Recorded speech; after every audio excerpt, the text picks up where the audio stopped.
And we kept chugging along, and my friend Greta, at some point, as the sun started to come up, said, I think they're going to let us through.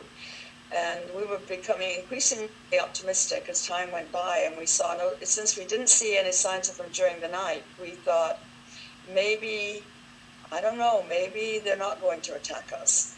And the sun came up, and we just kept chugging away, and eventually we couldn't believe our eyes that we saw land. It's Gaza. I'm sorry. It was just so amazing just to see Gaza, because no boat had landed in Gaza for over 41 years. And we knew the people of Gaza were waiting for us. We had friends who we were working with in Gaza, coordinating with in Gaza. We were not getting any political entity there. We were only communicating with NGOs. And once we saw land, we were just glued to the decks, watching as it became larger. And it was several hours of this before we got closer. And as we started to get close enough that we could actually see the outline of buildings, we started below. I had ordered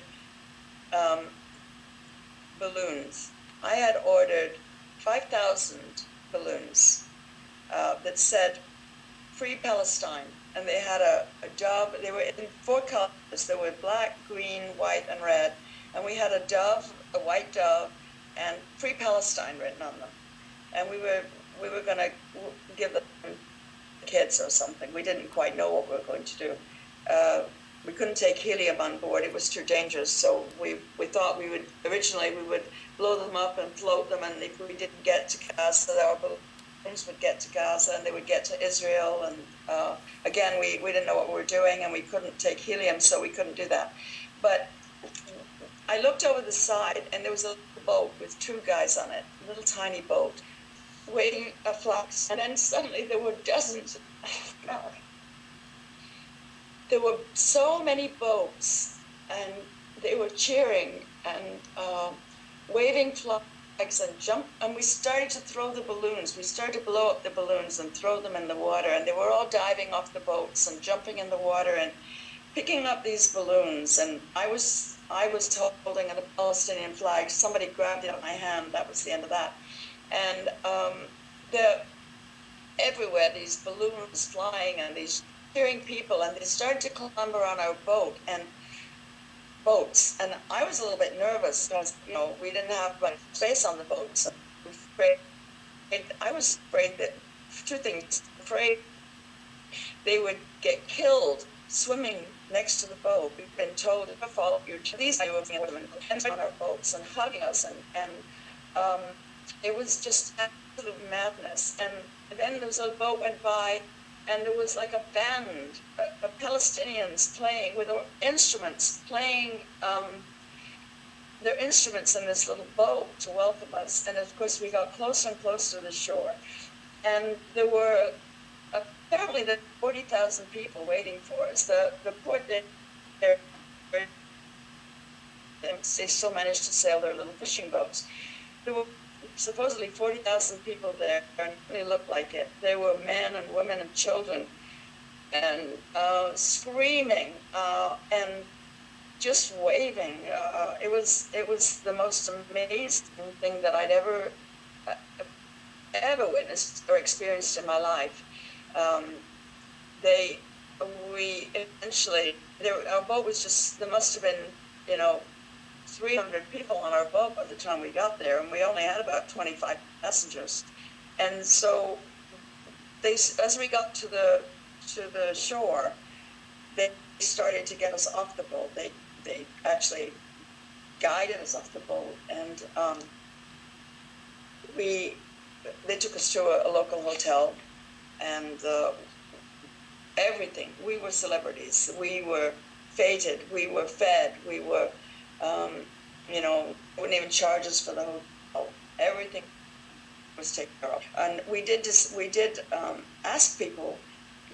We were so surprised at the welcome, and we said, "Did you know we were coming?" And they said, "Yes. As soon as you left Cyprus, we knew that you'd left Cyprus." And we said, "Did you think we would get here?" And they said, "No, no. They didn't think we would get there. They didn't think the Israelis would let us through, but as soon as they knew that we were failing, and we were still coming, and we were still coming, they started, the word passed around all of Gaza, and people started to come to the port of Gaza from all over Gaza, just in case by some miracle we landed."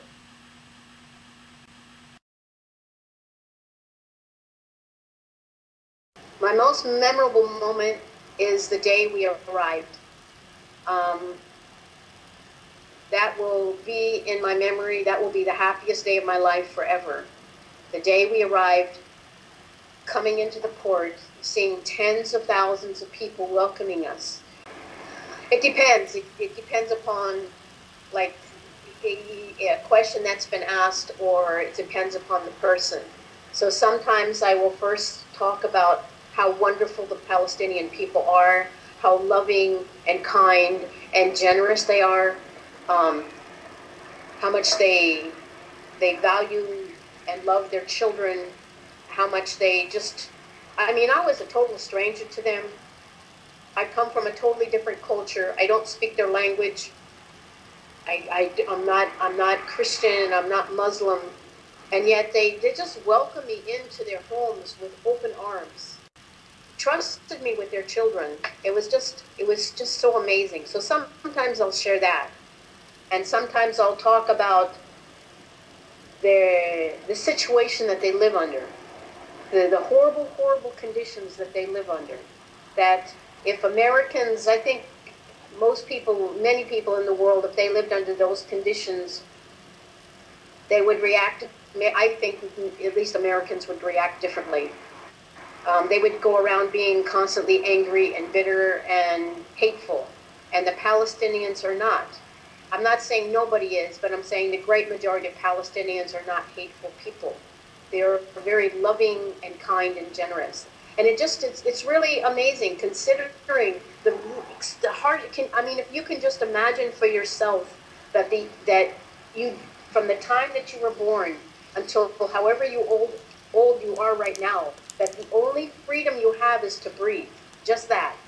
That every other aspect of your life is under control by this occupying force that treats you as harshly as they can, and as time goes on, the stranglehold on your life and on your family and on your friends and on everything around you gets worse and worse and worse as time goes on.